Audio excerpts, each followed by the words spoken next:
किसी राज्य में एक प्रतापी राज्य हुआ करता था।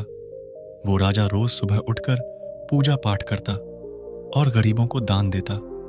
अपने इस उदार व्यवहार और दया की भावना की वजह से राजा पूरी जनता में बहुत लोकप्रिय हो गया था। रोज सुबह दरबार खुलते ही राजा के यहाँ गरीब और भिखारियों की लंबी लाइन लग जाती थी। राजा हर इंसान को संतुष्ट करके भेजते थे। किशन और गोपाल नाम के दो गरीब भिखारी रोज राजा के यहाँ दान लेने आते। राजा जब किशन को दान देता तो किशन राजा की बहुत वाहवाही करता और राजा को दुआएं देता। वहीं जब राजा गोपाल को दान देता तो वह हर बार एक ही बात बोलता, हे ईश्वर, तू बड़ा दयालु है, तूने मुझे इतना सब कुछ दिया। राजा को उसकी बात थोड़ी बुरी लगती। राजा सोचता कि दान मैं देता हूं और ये गुणगान उस ईश्वर का करता है। एक दिन राजकुमारी का जन्मदिन था। उस दिन राजा ने दिल खोलकर दान दिया। जब किशन और गोपाल का नंबर आया तो राजा ने पहले किशन को दान दिया और किशन राजा के गुणगान करने लगा। लेकिन राजा ने जैसे ही गोपाल को दान दिया वो हाथ ऊपर उठा के बोला, हे ईश्वर, तू ही अन्नदाता है, आज तूने मुझे इतना दिया, इसके लिए प्रभु तुझे धन्यवाद देता हूं। राजा को यह सुनकर बड़ा गुस्सा आया। उसने कहा कि गोपाल, मैं रोज तुम्हें दान देता हूं, फिर तुम मेरे बजाय ईश्वर का गुणगान क्यों करते हो? गोपाल बोला, राजन देने वाला तो ऊपर बैठा है, वही सबका अन्नदाता है, आपका भी और मेरा भी। यह कहकर गोपाल वहां से चला गया। अब राजा ने गोपाल को सबक सिखाने की सोची। अगले दिन जब किशन और गोपाल का नंबर आया तो राजा ने किशन को दान दिया और कहा, किशन, मुझे गोपाल से कुछ बात करनी है, इसलिए तुम जाओ और गोपाल को यहीं छोड़ जाओ। और हाँ, आज तुम अपने पुराने रास्ते से मत जाना। आज तुमको राजमहल के किनारे से जाना है, जहां से सिर्फ मैं गुजरता हूं। किशन खुशी खुशी दान लेकर चला गया। राजमहल के किनारे का रास्ता बड़ा ही शानदार और खुशबू भरा था। संयोग से राजा ने उस रास्ते में एक चांदी के सिक्कों से भरा घड़ा रखवा दिया था। लेकिन किशन आज अपनी मस्ती में मस्त था।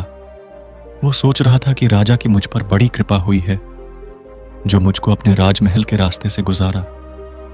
यहां से तो मैं अगर आंख बंद करके भी चलूं तो भी कोई परेशानी नहीं होगी। यही सोचकर किशन आंखें बंद करके रास्ते से गुजर गया। लेकिन उसकी नजर चांदी के सिक्कों से भरे घड़े पर नहीं पड़ी।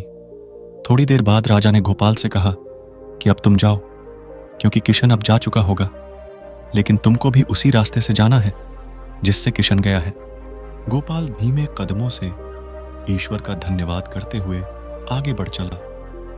अभी थोड़ी दूर ही गया होगा कि उसकी नजर चांदी के सिक्कों से भरे घड़े पर पड़ी।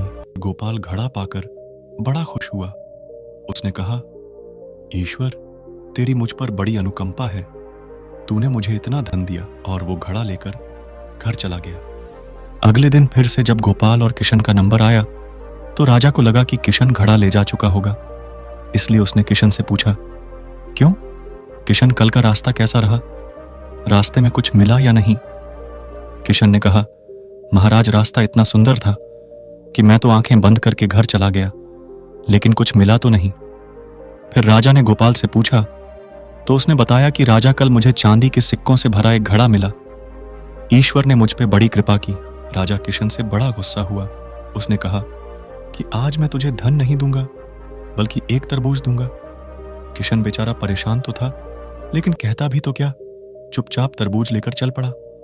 उधर राजा ने गोपाल को रोजाना की तरह कुछ धन दान में दिया। किशन ने सोचा कि इस तरबूज का मैं क्या करूंगा, और यही सोचकर वो अपना तरबूज एक फल वाले को बेच गया। जब गोपाल रास्ते से गुजरा, उसने सोचा कि घर कुछ खाने को तो है नहीं, क्यों ना बच्चों के लिए एक तरबूज ले लिया जाए।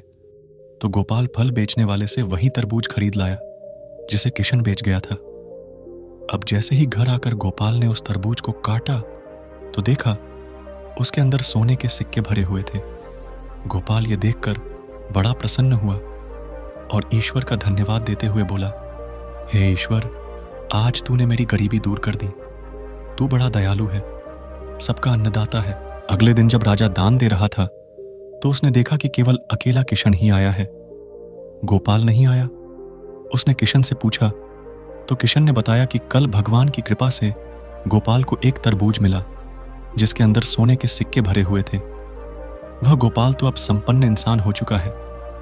किशन की बात सुनकर राजा ने भी अपने हाथ आसमान की ओर उठाए और बोला, हे ईश्वर, वाकई तू ही अन्नदाता है। मैं तो मात्र एक जरिया हूं, तू ही सबका पालनहार है।